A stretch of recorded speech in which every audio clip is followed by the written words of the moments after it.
Magandang araw po, ako po si Jan Cachola, Sales Executive dito po sa Mitsubishi Peak Motors sa Bad Santos, ito po sa May Tondo, Manila.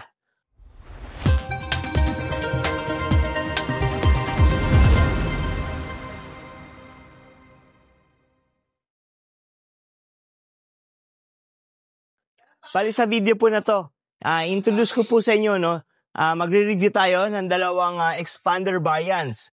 So ito po yung ating expander GLS automatic transmission na 2026 at ang ating expander cross automatic transmission na 2026 year model din. So i-compare natin sa dalawa at para matulungan ko po kayo na makapag-decide kung ano po bang ang unit na para sa inyo. Kung ito po bang expander GLS o yung ating top of the line na expander cross. So, sa mga, before po pala tayo magsimula, sa mga hindi pa po nakapag-subscribe sa ating channel, paki-subscribe na lang po dahil tuloy-tuloy po tayo nagbibigay ng mga updates regarding sa mga promo discounts at previous na binibigay po natin sa ating mga clients. So, without further ado, tara po, samahan nyo na po ako, ipapakita ko na po sa inyo yung ating comparison ng ating expander GLS automatic transmission at expander cross 2026 year model. So guys, simulan natin sa kanyang dynamic shield front fascia. So both si GLS at expander cross ay nabago, no? Yung kanilang design ng kanilang front fascia. Pero dito sa ating expander GLS, makita nyo ang ating black grille na merong ating silver accent dito sa may bandang taas na nagko-cross sa ating Mitsubishi logo. Then pagdating naman dito sa ating mga vertical grills, makikita nyo, dito nakalagay yung ating front camera na part ng kanyang 360 camera. So, nakakatulong ito para sa ating driver para habang umaatras at makita yung mga obstacle na nasa paligid. So, ito yung mga nabago po sa kanyang design. Then, pagdating naman sa kanyang lower bumper, makita nyo sa kanyang diffuser na medyo edgy, mas futuristic tignan. Then, dito rin nakalocate ang kanyang LED na fog lamps. So, pagdating naman sa kanyang headlight, same pa rin ang kanyang T-shape headlamps at ang kanyang DRL na LED. Pagdating naman dito sa ating expander cross, guys, no? So, ang nabago nga rin ang kanyang design. Kung mapapansin nyo, ang kanyang grill ay honeycomb grill na mostly makikita nyo dun sa ating kaparehas ng ating X-Force, no? So, mas maangas, no, ang dating ng ating expander cross ngayon. Then, pagdating naman sa kanyang lower bumper yan, ito yung mga nabago. Mas simple, pero mas malakas ang dating din, no, nung dating ng kanyang bumper. Then, pagdating naman dito sa kanyang LED, same pa din. LED, equip pa rin ang LED na fog lamps, LED T-shape na headlamps, and ang ating LED na DRL. So, nasa inyo na guys kung anong mas gusto nyong design, no, or forma ng kanilang dynamic shield front fascia. Pero kung akong tatanungin, mas gusto ko yung angas ng design ng ating expander cross. Pero hindi naman tayo magkakamali kasi kung expander GLS ang mas prefer natin dahil ito naman mas elegante yung itsura ng ating expander GLS. Then pagdating naman sa ating side profile, makikita nyo guys, na isa sa mga nabago din is yung ating 17 inches na two-tone alloy wheels. So yan ang kanyang alloy wheel ng ating 17 inches pa rin. So meron pa rin tong ground clearance na 225 mm na talaga namang isang malaking advantage guys para sa ating mga drivers, no, na iwas pangamba every time dumadaan tayo sa mga mababahang lugar. So pagdating naman sa ating expander cross, makikita nyo ang kanyang bagong design din, no, ng ating 17-inch na alloy wheel. So mas futuristic pa rin din ang kanyang design. So same din naman siya na 17 inches at 225mm na ground clearance. Dito lang, ang advantage lang ng ating expander cross is meron siyang side body molding na nagbibigay additional depth sa design ng ating side profile. So, yun yung isa sa mga advantage ng ating expander cross. Then pagdating naman sa ating side mirrors, kung makikita nyo guys, naka-body color na side mirror ang ating expander GLS na para sa akin is mas simple, no? Mas simple ang dating pero mas malakas. So, I think gusto ko talaga yung ganitong body color na side mirrors. Then compared naman sa ating expander cross na color black din, which is nagko-complement sa ating black roof. Dahil lahat po ng ating expander cross ay naka-two-tone na. So, additional depth din dun sa design niya. Na ngayon lang tayo nakakita ng ating green bronze metallic na naka-two-tone. So, before, yung ating 2025 year model is naka-monotone lang po, no, ang ating green bronze. Pero lahat ngayon ng ating expander cross ay naka-two-tone na. So, magandang rin to, na color black siya kasi nagko-complement nga siya sa ating black roof. So, nasa inyo na guys din kung anong mas prefer nyo sa dalawa. So, isa pa sa mga nabago no, na nakalagay dito sa ating mga side mirrors sa ating 2026 year model, both variants, is yung ating part ng 360 camera. So, ang 2026 year model na expander GLS and cross ay meron na pong 360 camera. So, malaking additional, malaking upgrade po yan, no? Para sa ating unit. So, mas madali na siyang gamitin lalo ang ating mga expander variants dahil sa ating 360 camera. So, yun. Then, pagdating naman dito sa ating expander cross, ang isa sa mga naging advantage sa kanyang side profile is nandito pa rin ang ating roof rail na pwede nating gamitin for utility purposes. So, yun yung advantage niya, which is sa ating GLS, wala tayong roof rail. Then, pagdating naman dito sa door handles, yon body color, na mas minimalist nga rin, tignan. Kaya, for me, mas less is more. So, yun yung, natin pagdating sa mga design, no? Less is more, pero mas maganda, no? Dahil, mas attractive para sa akin yung ating body color na door handle. Then, pagdating naman dito sa ating likod, check natin ang kanyang tailgate. So, pagdating naman dito sa ating tailgate, dito sa ating GLS, makikita nyo, nandyan pa rin ang ating built-in spoiler with third brake light na same sa ating expander cross na damay lang yung kanyang pagiging black na roof. Then, pagdating naman sa ating ilaw, same pa din siya na T-shape na LED rear combination lights. So, LED siya kaya makakasiguro na yung lifespan nito is mas mahaba and mas maliwanag, no, pagdating sa mga madidilim na lugar. So, yun yung mga advantage ng ating LED. Then, nandito ang ating rear camera, which is meron din dito, no, sa ating rear camera para sa ating expander cross na part din ng kanyang 360 camera. Then, ang pinagkaiba lang nila is sa design, no, ng ating lower bumper, no, sa diffuser. So, dito, sa ating expander GLS, mapapansin nyo guys, is mas edgy ang ating bumper. While dito sa ating expander cross, so mas plain siya, mas malinis tignan. So, nasa inyo na guys kung ano mas prefer nyo sa dalawa. Although, parehas naman na maganda, pero depende na po yun, no, sa ating personality or sa ating preference. So, yan po ang ating overall na differences ng ating expander GLS automatic transmission 2026 at ang ating expander cross 2026. So, check naman natin yung interior ng ating expander GLS automatic transmission. So guys, isa mga advantage ng ating expander GLS, napakarami po ng upgrade dito sa ating interior. So dito, unang-una makikita ang ating steering wheel na same na siya almost ng ating steering wheel ng ating X-Force at yung ating Triton. So, nabago yung kanyang this interface, no, dito sa kanyang middle part.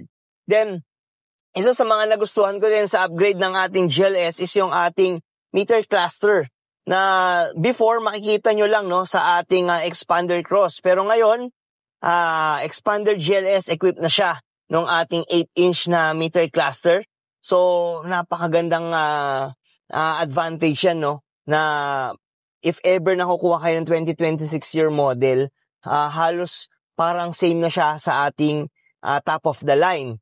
Then, isa pa sa mga naging upgrade or na bagong design is yung ating soft padded leather dito po sa ating dashboard and dun sa mga door panels na ngayon ay color black, before ito po ay maroon sa 2024 year model. Then, isa rin sa mga nabago is yung ating LCD monitor. So, before, nasa 9-inch po ang ating LCD ng 2025. Ngayon, naka 10-inch na. So, rin po ito, no? Ma-upgrade din po para sa ating 2026 year model. So, yan po yung mga ilan na nabago dito sa harap, no? Or front row ng ating Expander GLS automatic transmission. So guys, check naman natin itong ating second row. So sa ating second row, ang nabago po, no, yun pala sa ating seats, kung mapapansin nyo, nabago yung texture ng ating seats. So maganda pa rin naman siya, although maganda yung previous, pero I think maganda rin yung pagkaka-upgrade sa high-grade fabric seats ng ating Expander GLS. Then yung ating mga kinagustuhan ko rin dito, no, sa ating seats is yung ating high contrast na stitches, no? So mas sporty siya tignan. So mostly nakikita natin to sa ating mga sports car, yan, yung mga high contrast na stitches. Then isa rin sa mga nabago is yung ating headrest dito sa ating middle part ng ating ng seats ng second row. So kahit na adult ang umupo dito, hindi na basta-basta mga ngalay, no, yung kanyang leeg. Kasi before, wala po itong ating headrest. So, bukod naman dito is wala na pong additional pa na upgrade. So, yung upgrade niya lang sa seats and yung ating headrest is malaking plus na rin po, no, para sa ating second row. Then, pagdating naman sa ating third row, same pa din ang ating third row. Wala naman siyang pinagbago bukod dun sa ating seats. Pero, ang kagandahan pa rin, na-retain pa rin yung ating full flat luggage para sa ating Expander GLS na nagbibigay, no, ng 1,630 liters na space. So napakaluwag dun guys, kung iisipin nyo, ganun kaganda ang ating second row and third row once na na-fold. So both naman yan, Expander GLS and Expander Cross, naka 1,630 liters, no, na cargo space. So once na na-fold itong ating second and third row.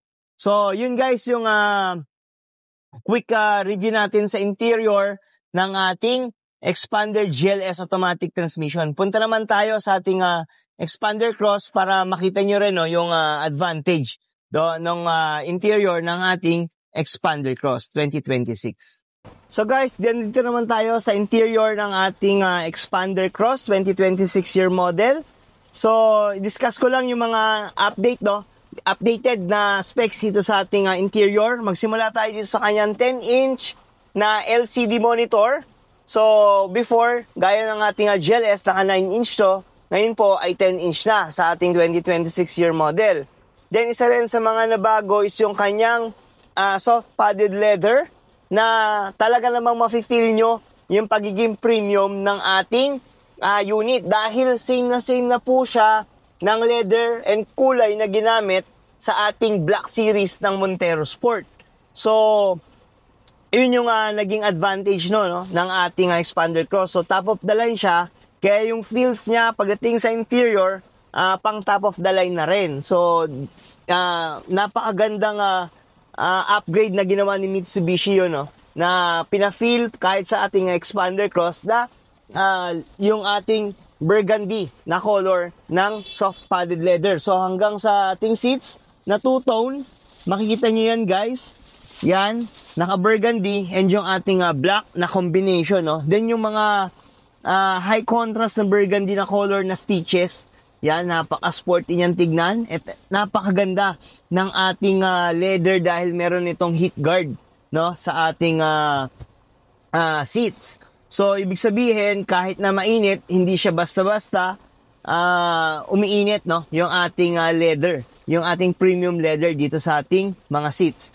So, yun lang ating mga nabago, no, sa ating Expander Cross. So, discuss ko na lang din, isa pa pala, guys, yung ating steering wheel na before, gaya ng ating lumang Montero, yung ating steering wheel. Pero ngayon, mas modern, mas classy yung design ng ating manibela. So, same na rin siya ng design ng nasa ating X-Force and Triton. So, napakaganda ng feels, leather wrap, and meron tong mga stitches, no, na nagbibigay premium feels, no, sa ating pagmamaneho.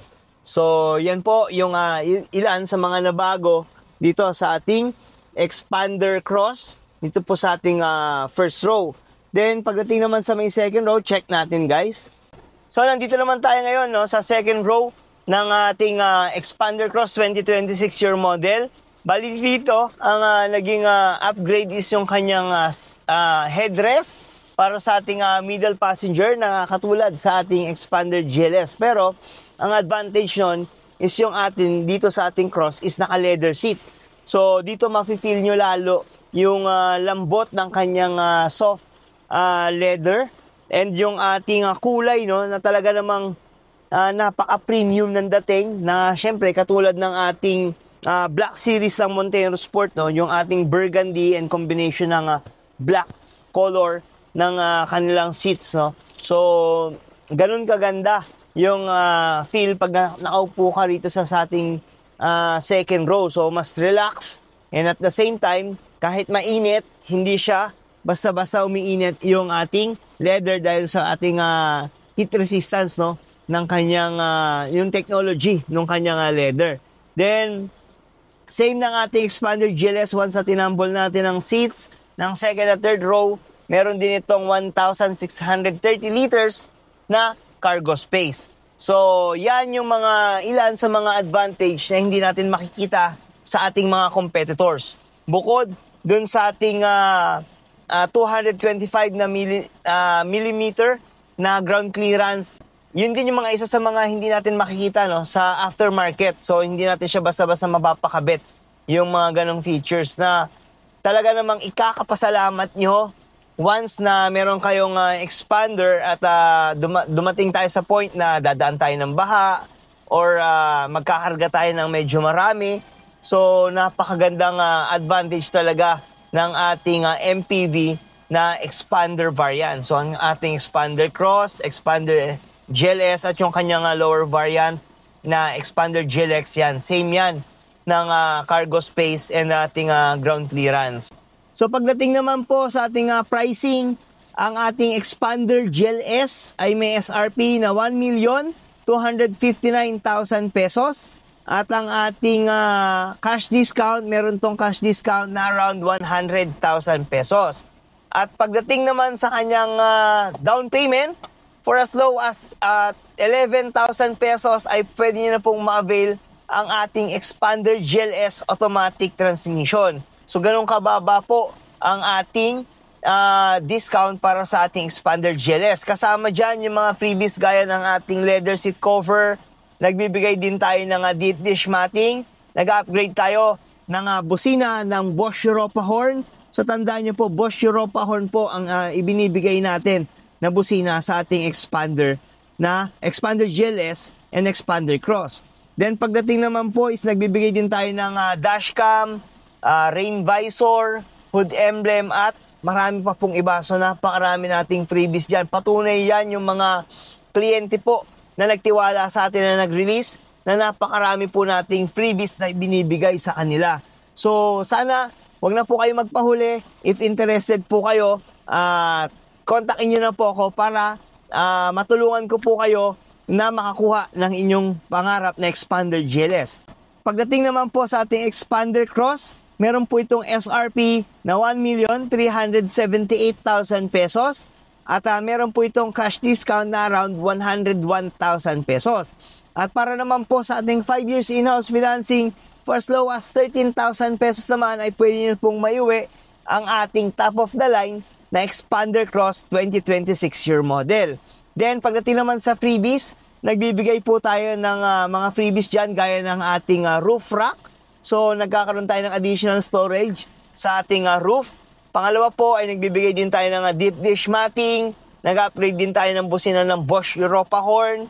Nagbibigay din tayo ng dashcam, rain visor, hood emblem, trunk tray at marami pa pong iba. Sa mga interested po ng expander ay pwede nyo po ako makontak sa aking contact number na 0956-055-3025 or pwede nyo rin po ako ma-message sa aking Facebook Messenger. Hanapin nyo lang po yung pangalan ko na John Cachola. Or pwede nyo pong i-check yung video, no? Ay, yung description ng video po na to, meron po tayong link dyan na idadirect po kayo sa aking messenger. Kiklik nyo lang po yung link at mamamessage nyo lang po ako personally. Sa mga umabot po pala sa part ng video na to, maraming salamat po sa inyong binigay na suporta at panonood. Huwag niyo po sanang kalimutan na mag-subscribe sa ating channel para maging updated po kayo sa mga latest promo, discounts at freebies po, no, na nabibigay po natin sa ating mga clients. So, hanggang sa muli, maraming salamat po sa inyong panonood at magkita-kita po ulit tayo sa susunod ko po na video. Maraming salamat po.